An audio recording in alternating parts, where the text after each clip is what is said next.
Hello and welcome to ResearchPod. Thank you for listening and joining us today. In this episode, we'll be talking about well-being, which is not as easy as it sounds. The topic is quite challenging to define, even for researchers in the field. What is well-being? Is it happiness? Is it a state of good physical and mental health? What do we need to know to study it?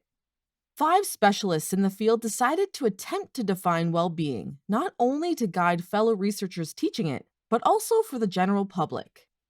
The researchers, led by Dr. William Tove of Singapore Management University, have collectively published over 600 academic articles and more than a dozen books on the topic, and have been cited 250,000 times.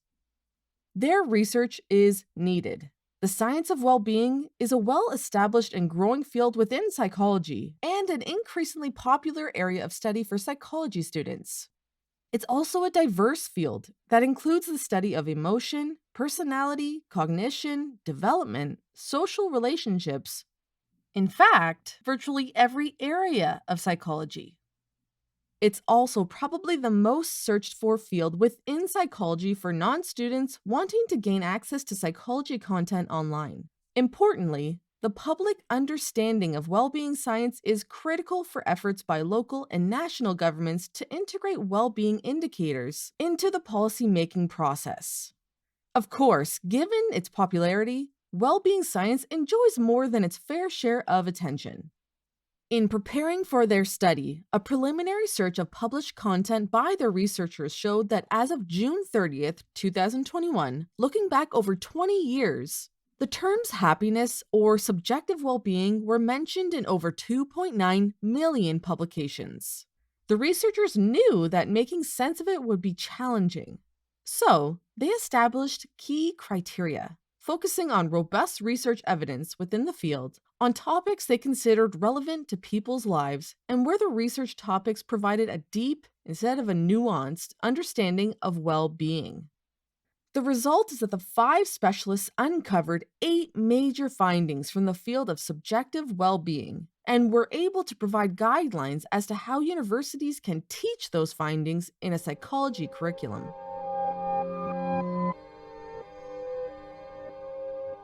The first of the findings is that well-being is more than just feeling happy. It's tempting to think of happiness when considering well-being, although the two are linked. The link is not exclusive. The researchers uncovered that people could experience and evaluate their lives positively in various ways without referring to happiness. Also, context is critical to a sense of well-being. The closer someone is to their ideal, the greater their sense of well-being. Therefore, expectations are essential. And to assess a sense of well-being, people need to have a sense of pleasant and unpleasant feelings and emotions. While negative experiences often bring down well-being, they can sometimes help us to grow. Moreover, the absence of negatives is not the same thing as truly experiencing happiness and meaning in life. So measuring well-being has to include both the good and the bad aspects of life. Also, there is emerging evidence that judgments such as life satisfaction tend to be associated with the overall conditions of one's life. In contrast, affective well-being tends to be associated with reaction to specific daily events. The second finding is that we can validly measure well-being. Central to challenges of well-being science is that people cannot accurately report their own level of well-being. However, the researchers found that life satisfaction judgments have very high test-retest correlations over short periods. Furthermore, there's a high degree of correlation across many studies of self-reported well-being when compared to how the subject's peers or family report their perceived happiness in Asia, Europe, and the Americas. The researchers conclude that although well-being measures are imperfect, they are valid enough to yield consistent and valuable information. Because annual happiness indices seem to rank wealthy countries higher, it's a common belief that wealth and happiness are linked. The researchers discovered that income does influence well-being, but only to a point. At the societal level, Wealthier nations can better provide freedom, transparent and non corrupt services, and relative peace to their citizens, thereby contributing to their well being. But at the individual level, money helps people obtain the things they need and can help them cope with problems. So while access to money is vital for a sense of well being, it's about affording food, shelter, and social experiences, not so much flat screen TVs. Another standout finding for the researchers was that high quality relationships are essential for well being. Research showed that perceived social support is associated with subjective well being in every major world region. Those who report the greatest happiness feel respected by others.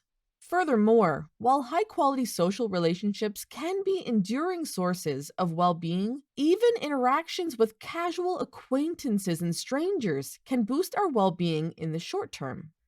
However, quality is better than quantity. In terms of well being, it is more important for a person to have a few close and supportive relationships than it is to have many superficial relationships.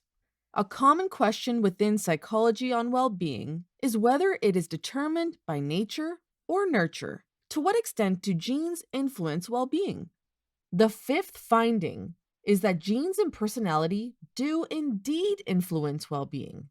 Recent meta analyses suggest that each person has a baseline level of well being and that daily events affect shifts above and below this baseline.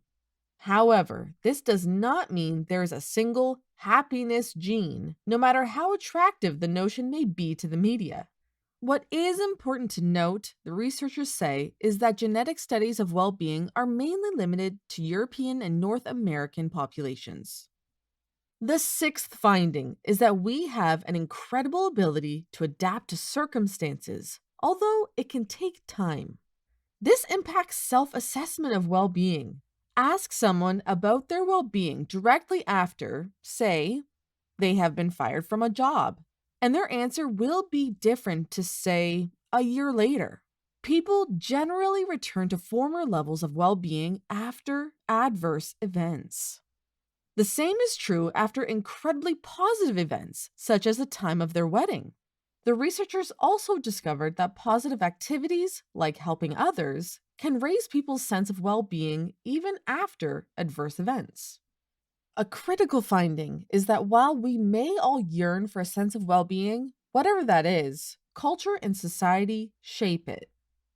There is no global measure of well being.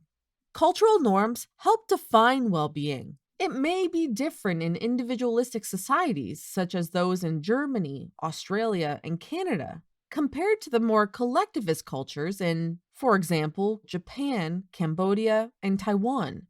Self esteem and self consistency are more important to a sense of well being in individualistic societies. On the other hand, collectivist cultures emphasize that social relationships define a self. One finding that the researchers noted is that the closer the fit between a person's personality and their cultural environment, the greater their sense of well being. The final finding in the researchers' analysis of well being science is one of the more hoped for, that well being has multiple benefits. A growing body of evidence shows that subjective well being benefits physical health. Meta analyses of longitudinal studies suggest that well being predicts long term cardiovascular health and even longevity. Replicated studies have shown that reported well being in college is also linked to later career success. And longitudinal, experimental, experience sampling, and cross-cultural evidences suggest that positive affects leads to better, longer-lasting relationships. The research of Drs. Tove, Wirtz, Kushlev, Biswas-Denier, and the late Dr. Ed Denier has helped clarify the science of well-being. We now know that well-being involves more than happy feelings. We can validly measure it. Income may influence it, but only up to a point. High-quality relationships are essential for well-being, and genes and personality influence it. That people adapt to circumstances, and their sense of well-being changes accordingly. that there's no global measure for well-being. It is defined by culture and society, and that well-being brings multiple benefits. As Professor William Tove says, our well-being is a product of our personality, our environment, and our own actions. Understanding the science of well-being is really important for ensuring that efforts to enhance the quality of life for ourselves and others are well placed. All this is incredibly valuable for the science of well-being. It not only provides guidelines as to what psychology textbooks and curricula should cover, but also provides a deeper understanding of the topic and helps guide the direction of future study for well-being practitioners. That's all for this episode. Thanks for listening. Don't forget to subscribe to ResearchPod for more detailed breakdowns of the latest academic research. See you next time.